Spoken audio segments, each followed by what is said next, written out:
شاید اچھی بات ہے مجھے خواب نہیں آتے، مگر کچھ لوگوں کو میرے بارے میں بہت خواب آتے ہیں، جو کہ مجھے بھی نہیں پتا ہوتا کہ کتنا سچ ہے اور کتنا نہیں۔ نہ میں کبھی ان جگہوں پر گئی ہوتی ہوں، نہ ان لوگوں سے ملی ہوتی ہوں۔ اب اگر کوئی ایسے خواب مجھے بتائے تو میں کیا کروں؟ اب تو میں نے سرے سے منع کر دیا ہوا ہے کہ یہ آپ کی خوش گمانی ہوگی، میرا ان سے کوئی واسطہ نہیں اور نہ مجھے پتا ہوتا ہے کچھ، تو مجھے خواب نہ بتایا کریں۔ اتنا غصہ نہ کریں، منع نہ کیا کریں۔ دیکھیں یہ ہم نے پڑھا تھا نا کہ اللہ تعالیٰ چن لیتا ہے۔ جب اللہ تعالیٰ چن لیتا ہے کسی کو اپنے لیے، یہ جو محبت اور دوستی کا سفر ہوتا ہے نا،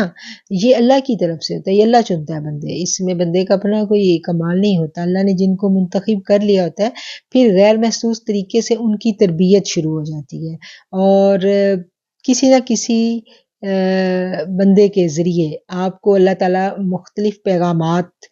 جو ہے نا وہ پہنچاتا ہے، اور یقیناً جن لوگوں کو آپ کے بارے میں خواب آتے ہیں نا، جو آپ کو بتاتے ہوں گے، وہ اچھے نیک لوگ ہوں گے، وہ سلیم الفطرت لوگ ہوں گے،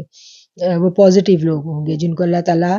جن کے ذریعے آپ تک یہ میسیج پہنچائے گا۔ اب آپ نے ان خوابوں کو بڑے غور سے دھیان سے سننا ہے، اور اس میں آپ کے لیے کیا میسیج ہے آپ نے غور و فکر کرنا ہے، آپ کو سمجھ آ جائے گی، اللہ سمجھا دیتا ہے، آپ کو سمجھ آ جائے گی، اور اس پہ آپ نے اوور ریئیکٹ بھی نہیں کرنا کہ کہیں خدا نہ خواستہ اندر شیطان نہ گھس آئے۔ آپ نے خاموشی سے سننا ہے، اور آپ کے لیے جو میسیج آپ تک بھیجا گیا ہے اس کو ریسیو کرنا ہے، اس کو آپ نے اس پہ قدغن نہیں لگانی ہے، ٹھیک ہے جی۔ یہ ایسا اور لوگوں کے ساتھ بھی جی ہوتا ہوگا جو اس راہ پہ نئے نئے آتے ہیں نا، ان کے ساتھ ہوتا ہے اس طرح، تو یہ اللہ کی طرف سے میسیجز آ رہے ہوتے ہیں۔ خوابوں کے بارے میں ہم نے پچھلی دفعہ بڑی ڈیٹیل سے ڈسکس کیا تھا کہ وہ اللہ ہی کا فرشتہ ہوتا ہے جو نیک لوگوں کے خوابوں میں آ کے کچھ پیغامات کسی نہ کسی صورت میں پہنچاتا ہے۔ ہمیں پتہ چلتا ہے نا، وہ آقا علیہ الصلوۃ والسلام نے فرمایا تھا کہ اب قیامت تک وہی تو نہیں آنی نا، تو اب